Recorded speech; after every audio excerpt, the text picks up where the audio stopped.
Okay, well, we finally got the discovery. They've been doing all they can to keep it from us. First, let's read the statements which were given to the police the day of the incident, prior to them receiving the film. Officer Ford, I spoke to Catherine Yoder, Theodore Yoder, James Wallman, and Wendy Flanders.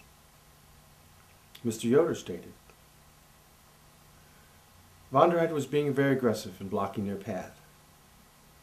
Vonderheid pushed past them and blocked their path, pushing his video camera into Catherine's chest. Catherine pushed the camera away, and Vonderheid struck Theodore Yoder in the face with a closed fist, and he fell to the ground. Spoke to Catherine Yoder, gave me the same story, added the following. Got so close to her with the camera that he actually hit her with it several times in the chest area.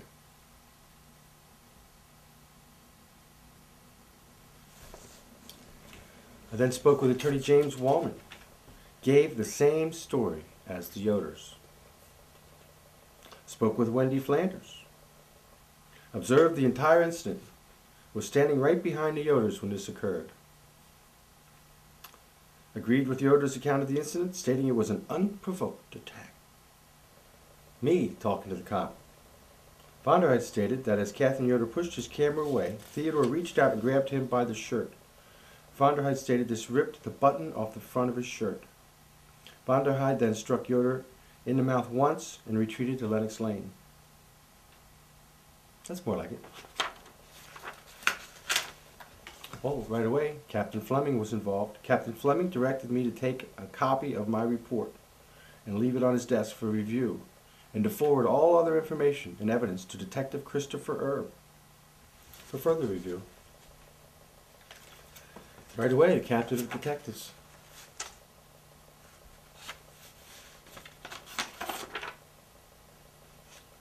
Jim Wallman to the sheriff's deputy immediately.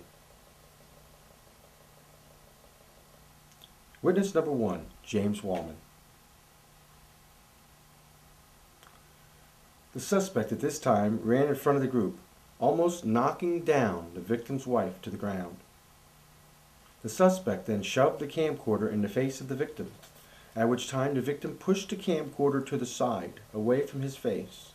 Immediately, the suspect drew his fist back and punched the victim. This Lieutenant Montez also spoke to Wendy Flanders. Corroborates the same statement given by witness 1. My statement to the captain, or to the detective, Chris Erb, is here. There's pages and pages of it. It's accurate. There's not one piece of it that does not reconcile to the film. The final part here, when he asked me, how were you treated by me today? I said, great. We've been here for hours, and I haven't been arrested. Based on those accusations made in those statements, the charge was fighting, tumultuous and violent behavior, made unreasonable noise, created a physically offensive condition that served no legitimate purpose, to wit, defendant to physically strike 2 people, yelled, causing a physically offensive condition. Yeah. Finally, of relevance in this report,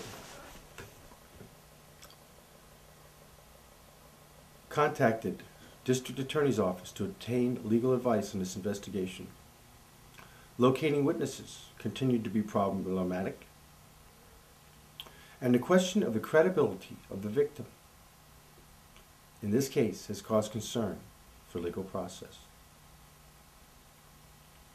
Contacted Don Totaro, reviewed the case with him. Here we go. Until the case can be reviewed by the DA's office, no charges will be brought at the direction of Mr. Totaro. What happened? What changed?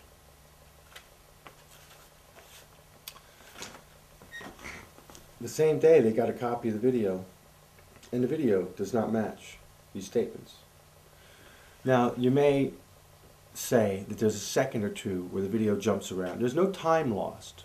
That second of jumbling is because she hit the camera. But no time was lost.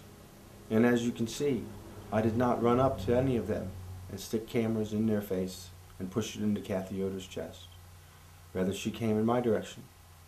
And within that 1 second, when the camera was disabled, all of a sudden Ted Yoder went from 7 feet away to right in front of me and was able to be hit as I swooped.